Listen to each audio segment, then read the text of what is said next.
கிடக்கிறது எல்லாம் கிடக்கட்டும், தூக்கி மெத்தையில போடுங்க அப்படின்னு ஒரு பழமொழி இருக்கு. அது மாதிரி தாங்க.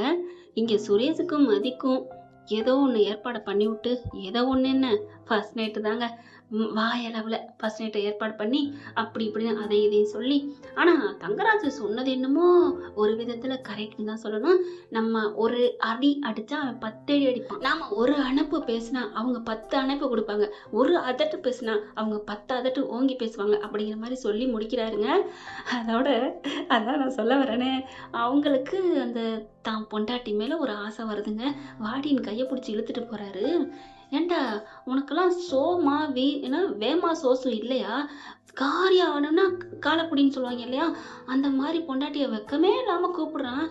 நீங்க நினைக்கலாம் ஃப்ரெண்ட்ஸ், பொண்டாட்டி தானே கூப்பிடுறான்ட்டு. ஆனா அதை சொல்லலைங்க.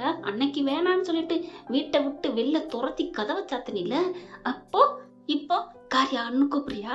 அன்னைக்கு அந்த பிள்ளை விட்டு விட்டு போயிருந்தா, இல்ல மன உளைச்சல ஏதாவது பண்ணியிருந்தா, இப்போ உனக்கு பொண்டாட்டிக்கு எங்கடா பாவா? பொண்டாட்டிக்கு ஏன்டா தங்கராஜு என்னடா நினைச்சிட்டு இருக்க? ஊருக்கு தான் உபதேசமா?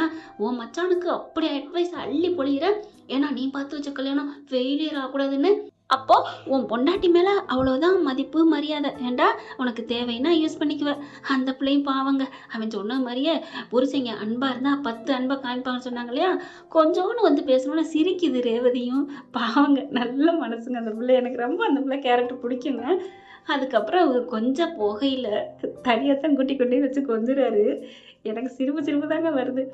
அதுக்குள்ளே இங்கே சுரேஷ் ரொம்ப அசடு வழிய வைக்கிறாங்க. நல்ல ஒரு கம்பீரமான ஒரு தோற்றத்தை கொடுத்து கெத்தான ஒரு நல்ல மாப்பிள்ளை பொசிஷனை கொடுத்தா அவன் சொல்லி விட்டான்னு இப்படி அங்க பண்றது. முதல்ல பொண்ணோட மனசை பிடிச்சா போதும், மற்றதெல்லாம் காலடியில் கொட்டுவான்னு ஒரு பாட்டு இருக்கு பார்த்தீங்களா? பொண்ணப்ப தட்டு வேணாம், உன் சொத்து சுகம் வேணான்னு ஒரு பாட்டு இருக்குல்ல. ஆனால் அதை விட்டுட்டு ஒரு பொண்ணை அவளோட அனுமதி இல்லாமல் யாராக இருந்தாலும் தொடக்கூடாதுங்க. ஆமாண்ணா, யாராக இருந்தாலும் விடக்கூடாது, தொடாமல் விடக்கூடாது அப்படிங்கிற மாதிரி இவன் ரொம்ப பண்ணிட்டாரு, தள்ளி விட்டாரு. அதுக்கப்புறம் அங்கே கொஞ்சம் போகையில் ஆப்பு வச்ச மாதிரி போயிடுது தங்கராஜுக்கு. ஐயோ என்னாச்சுன்னு ஓடி வந்து பார்த்தா, என்னை தள்ளி விட்டான் மாமா, என்னை தள்ளி விட்டுட்டான். என்னாச்சு மதி, என்னாச்சு அப்படின்னு கேட்க, இல்லைக்கா அவர் என்னை போர்ஸ் பண்ணாரு, அதனால லைட்டாக தான் தள்ளினேன், அவர் போய் விழுந்துட்டாருக்கா. தங்கராஜ் பார்க்குறாரு சுரேஷ். டே என்னடா பண்ணி தொலைச்ச? இல்லைம்மாம்மா, நீங்கள் சொன்ன மாதிரி தான் செஞ்சேன். அட்டே ஏன்டா இப்படியாடா பண்ணுவ? நைஸாக பேசி அப்படியே சந்தர்ப்பம் கிடைக்கல தான்டா கையை வைக்கணும். என்னடா அப்படி பண்ணிட்ட? கம்பம் தோட்டத்தில் போந்துட்டக்கா. ஐயோ, நான் எப்படி உங்கள் அக்காவை நான் தாஜா பண்ணி வச்சிருந்தேனே, போடா என் மூடெல்லாம் ஸ்பாயில் ஆயிடுச்சு அப்படின்னு சொல்லிட்டு நொந்துக்கிறாங்க. அப்படி ரத்தம் வருதா நெத்தியில. பாடுறா சரிவா அப்படின்னு கூட்டிக்கிட்டு போயிடுறாங்க. போனதுக்கப்புறம் தங்கராஜும் சுரேஷும் போனதுக்கப்புறம் இங்கே மதியும் ரேவதியும் பேசுகிறாங்க. சாரி மதி, ஏன்க்கா நீங்க ஏன் மன்னிப்பு கேட்குறீங்க? நான் தான் உங்ககிட்ட மன்னிப்பு கேட்கணும், தெரியாமல் உங்கள் தம்பியை தள்ளி விட்டேன். ஐயோ அதுக்கு நான் சொல்லலம்மா, நான் மன்னிப்பு கேட்கறது இந்த வேலையெல்லாம் பண்ணி விட்டது உன் புருஷன் இல்லைம்மா, என் தம்பி இல்லைம்மா. என்னக்கா சொல்கிறீங்க? அடா ஆமாம்மா, இந்த கூறுகட்ட குக்கர் தான் அப்படி பண்ணி வச்சிருச்சு. யாரு குக்கரு? என் புருஷனை தான் சொல்கிறேன். என்னக்கா சொல்றீங்க? ஆமா, அவர்கிட்ட ஏத்தி அவன்கிட்ட விட்டு போடா பொண்டாட்டிக்கிட்ட அன்பாருடா ஃபர்ஸ்ட் நைட்டு கொண்டாடுறான்னு சொல்லி அனுப்பி விட்டதே என் புருஷன் தாமா அப்படின்னு சொல்ல, ஓ அப்ப அவர் சொல்லித்தான் வந்தாரா, இவரா பேசலையா? அப்ப மதி நீ எதுவும் தப்பா நினைக்காத, என் புருஷன் சொன்னதுனாலையும் வந்தான், ஆனா கொஞ்சம் ஓவரா பேசிட்டானா? ஓவராவா? கட்டி பிடிக்கிறாரு, அசடு வலிறாரு. ஆமாங்க, உண்மையில என்னென்ன பண்றாரு தெரியுமா? சொல்றதையும் சொல்லிட்டு ஐயோ டே வாய விட்டியடா அப்படின்னு தனக்கு தானே சுரேஷ் பேசுற சீனு யாருக்கெல்லாம் பிடிச்சிருக்கோ கமெண்ட்ஸ்ல கருத்து தெரிவிச்சு ஒரு லைக்கை போட்டு சப்ஸ்கிரைப் பண்ணிருங்க ஃப்ரெண்ட்ஸ், உங்க பொண்ணான கையால. எனக்கு அதனால பிடிச்சிருந்துச்சுங்க. அதுக்கப்புறம் திமுரு அப்படின்னு விஜயும் காவேரியும் பேசிக்குவாங்க பாத்தீங்களா மகாநதியில, அந்த மாதிரி தாங்க எனக்கு தோணுச்சு. என்ன ஆரம்பத்துல அவங்களும் அப்படித்தானே இருந்தாங்க, அதே மாதிரிதான் இவங்களும் இருக்காங்க. அதுக்கப்புறம் அசைக்க முடியாத காதல் காவியம் அவங்க 2 பேரும் கொடுத்த மாதிரி இவங்களும் வருவாங்கன்னு நான் நம்புறேங்க. ஏன்னா நல்ல மலர் வாக்குறுதி கொடுத்துருக்காங்கல்ல சுரேஷ் நல்லவண்டு. இப்ப கொஞ்சோன்னு சாக்கடையோட கலந்துருக்குன்னு சொல்லுவாங்கல்ல, அந்த மாதிரி தங்கராஜோட இருக்கிறதுனால இப்படி இருக்குங்க. என்னை மன்னிச்சிருமா. ஏக்கா உங்களுக்கு தெரியாதா இப்படி அனுப்புறது? இல்லை மதி, அவர் சொல்லி கொண்டாந்து விட்டுட்டாரு, நான் என்னத்த சொல்றதுன்னு தான் விட்டுட்டேன். ஐயோ இப்போ அவருக்கு என்ன ஆச்சுன்னு தெரியல, நீ பயப்படாத, அதெல்லாம் என் புருஷன் சரி கட்டிடுவாரு, நீ படுத்துக்கோ. சரிங்கக்கா அப்படின்ட்டு போயிடறாங்களா. இங்க போயிட்டு சுரேஷை கூட்டி கொண்டு வச்சுட்டு நெத்தியில காயத்துக்கு மருந்து வைக்கிறாரு. ஏன்டா மாப்பிள்ள இப்படி பண்ற அப்படின்னு நல்லா சரக்கை ஊத்தி குடிக்க 2 பேரும் ஃபுல்லா ஏத்திக்கிறாங்க. மாமா எனக்கு எவ்வளோ வேதனையாக இருக்குது தெரியுமா மாமா, விட்றா அப்படிங்கல. இங்கே பாரு, அவளை அப்படியே விட்டுறக்கூடாது. நீ வந்து அவளுக்கு பூ வாங்கி கொடுக்கணும் நாளைக்கு கூட்டி போயிட்டு. நாளைக்கா? அதெல்லாம் முடியாது, எனக்கே இப்போவே நெத்தி போச்சு, நாளைக்கு மூக்கு போயிடும் மண்டை போயிடும், நான் போக மாட்டேன். டே டே டே பூவை வாங்கி கொடுத்தாலே பின்னாடியே வருவாங்கடா பூனைக்குட்டி மாதிரி. மாமா அது பொண்ணுங்க வருவாங்க, இவ பொண்ணே இல்லை. என்னடா சொல்ற மாதிரி, இவ புயல் மாமா, புயலு மாமா, வாயை திறந்தாலே வண்டி வண்டியா ஆனஸ்டா பேசுறா மாமா அப்படின்னு சொல்ல, டே விட்றா நான் போய் பூ எடுத்துட்டு வரேன் அப்படின்னு போறாங்க. எடுத்துட்டு வா மாமா, போவா மாமா, கொண்டே கொடுக்கவும் பயமா இருக்கு. சரி கொண்டா. டே டே பூவை கொடுத்து அப்படியே மயக்கிடுடா, மல்லிகைப்பூக்கு மயங்காதவங்க யாரும் இல்லடா அப்படின்னு போக, சுரேஷும் அப்படியே படுத்து கண்ணை மூடிட்டு, ஐயோ இந்த மாமா வேற விட மாட்டேங்கிறாரே அப்படின்னு இருக்காங்க. அடுத்து பார்த்தீங்கன்னா கொஞ்ச நேரத்துல பூவோட வராரா. பூ வந்தோன்னே, அப்பா பூ கொண்டாந்துட்டீங்களா, சரிங்க மாமா நான் கிளம்புறேன். டே பார்த்துடா உடனே போய் கட்டி பிடிச்சிடாத. சரி மாமா அப்படின்னு போறாங்க. மதி பார்த்தா படுத்துருக்கு. சுரேஷை பார்த்தா பட்டுன்னு எந்திரிச்சு உட்காருது. கிட்டக்க போறாங்க. சாரி மதி, என்னை மன்னிச்சிரு மதி அப்படின்னு கிட்டக்க போக, மதி பார்க்குது. ஒன்றும் இல்லை, பிரச்சனை இல்லை, என் மேலே கோவம் இல்லையே, கோவம்லாம் இல்லை, எனக்கு என் மேலே நீ வருத்தப்படலையே, நான் ஏங்க வருத்தப்பட போகிறேன், எனக்கு தான் பாவமாக இருக்குது, உங்களுக்கு என் மேலே கோவம் இல்லையே. அதெல்லாம் இல்லை, அதெல்லாம் இல்லை, உடனே நான் எங்க வைக்கிறேன் மதி அப்படின்னு பக்கத்தில் உட்கார கையை அப்படியே வைக்கிறாரு. பேசாம மதி சிரிக்குது. ஆஹா சிரிக்கிறா, அடிபட்டோன்னு அணைக்கிறாளா, ஐயோ பரவாயில்லையே, இப்படின்னா இப்படி தெரிஞ்சிருந்தா நான் ஏற்கனவே அடி வாங்கியிருக்கலாம் போல இருக்கேன் அப்படின்ட்டு என்ன பண்றாரு, என்ன என்னமோ மறைச்சு மறைச்சு வைக்கிறீங்க, ஒன்றும் இல்லை மதி, ஒன்று கொடுப்பேன் வாங்கிக்குவியா, என்ன அப்படின்னு கன்னத்தை தடவுறாங்க மதி. கன்னத்துலலாம் இல்லை, கன்னத்துல இல்லை, கையில தான் அப்படின்னு சொல்ல, கையிலையா, என்ன மல்லிகைப்பூ மணக்குது அப்படின்னு மோந்து பார்க்குறாங்களா, அதாவது சுவாச்சு பார்க்குறாங்க. நீங்கள் என்ன வாங்கிட்டீங்கன்னு எனக்கு தெரியுது, என்ன வாங்கிட்டு வந்தேன் சொல்லு அப்படிங்கிறாங்க சுரேஷ். நான் சொல்லிட்டா என்ன பண்ணுவீங்க, சொல்லிட்டா நீ எனக்கு ஒரு முத்தம் கொடுக்கலாம். அதெல்லாம் சரிப்பட்டு வராது. இல்லை நீ சொல்ல மாட்ட, நான் சொல்ல மாட்டேங்கிறது அப்புறம், சொல்லிட்டா என்ன பண்ணுவீங்க, சரி அதை நீயே சொல்லு, திமிரு பிடிச்சவ திமிரு பிடிச்சவ, சொல்லு என்ன பண்ணணும். வாழை சுருட்டிக்கிட்டு நான் என்ன பண்ணாலும் எதுவும் கேட்கக்கூடாது. அம்மா தாயே நீ என்ன சொன்னாலும் இப்போ நான் கேட்கறதாம்மா இல்லை, அதான் கேட்காததான் வீட்டை விட்டு விரட்டி விட்டீங்களோ. மதி மதி டே டே டே புளீஸ்டா, நான் அது சும்மாடா அப்படிங்கிறாங்க.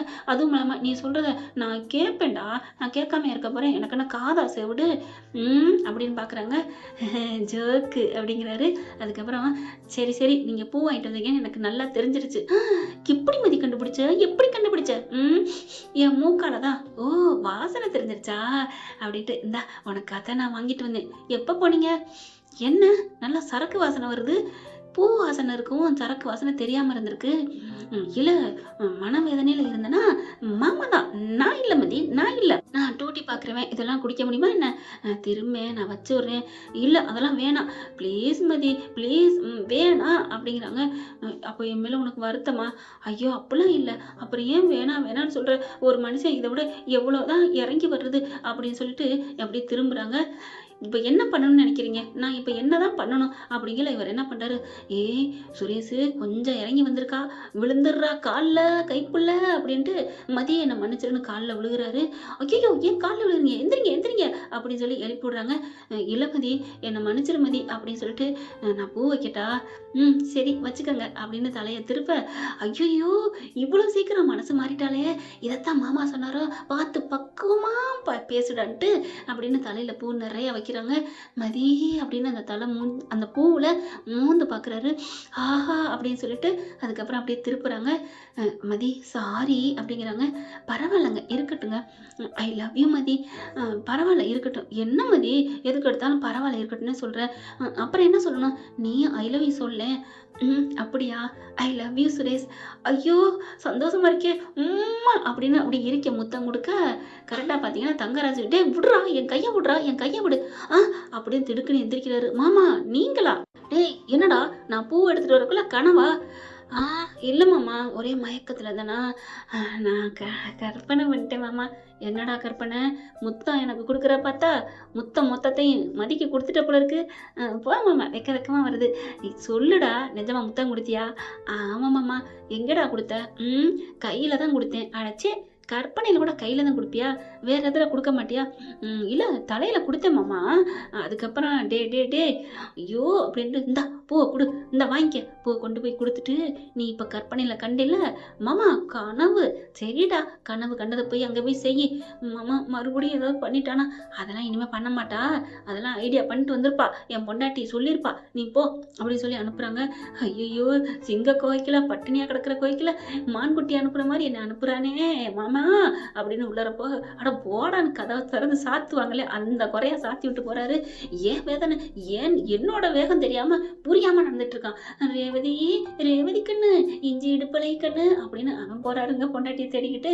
அவங்க ரேவதி ரெட்டியா தான் இருக்காங்க அப்படின்னுட்டு ஆசை தோசையா இங்க இவர் சுரேஷ் பூ அப்படியே எடுத்துட்டு போக மதி பாக்குறாங்களா, பூவோட வந்திருக்கா, பூவோட மட்டும் இல்லை போல இருக்கே, 2 ஆளா வந்திருப்பாங்க போல இருக்கே அப்படின்னு பாக்குறாங்க.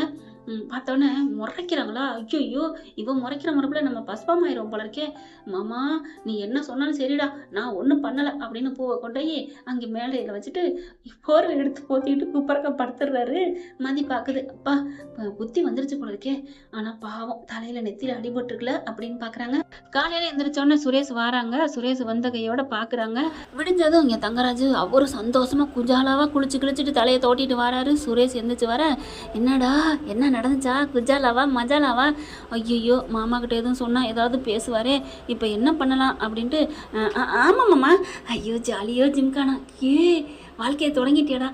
ஆமாம் மாமா நான் ஜாலி தான், நீ போ மாமா அப்படின்னு சொல்லி கிள்றதையும் வெக்கப்படுறதையும் மதி மேலேருந்து பார்க்குறாங்க. அட பாவிங்களா, எல்லாம் ஓ வேலை தானா? ஐயோ கீழே விழுந்தாலும் மண் ஓட்டலைங்கிற மாதிரி இந்த காக்கி சட்டை போய் புலம்புறத பாரு அப்படின்னு தனக்கு தானே பேசிக்கிறாங்க. ரேவதியும் பார்க்குறாங்க, இவன் என்னைக்கு திருந்த போகிறாங்கன்னு தெரியலன்ட்டு. என்ன ஃப்ரெண்ட், சீக்கிரமே மதியம் சுரேஷ் ஒன்று சேர்ந்தாங்கன்னா பார்க்கவே சூப்பராக இருக்குல்ல. அதாவது மனசு திருந்தி சுரேஷ் இணையணுங்க நம்ம மதி அக்காவோட. Thank you friends. இந்த பதிவு உங்களுக்கு பிடிச்சிருந்தா உங்க பொண்ணான கையால் ஒரு லைக்கை போட்டு சப்ஸ்கிரைப் பண்ணி ஆதரவு கொடுங்க அன்பு உறவுகளே. இந்த வீடியோ உங்களுக்கு பிடிச்சிருந்தா தயவு செய்து லைக் பண்ணுங்க. இன்னும் அப்டேட்ஸ்க்காக சேனலை சப்ஸ்கிரைப் பண்ண மறக்காதீங்க. நம்ம கிட்ட இருக்க எல்லா சேனல்ஸோட லேட்டஸ்ட் வீடியோ அப்டேட்ஸ்க்காக மேல ரைட் சைடுல காட்டுற லிங்கை கிளிக் பண்ணி வாட்ஸ்அப் குரூப்ல ஜாயின் பண்ணுங்க. உங்களிடம் விடைபெறுவது நான் உங்கள் மெஹர்.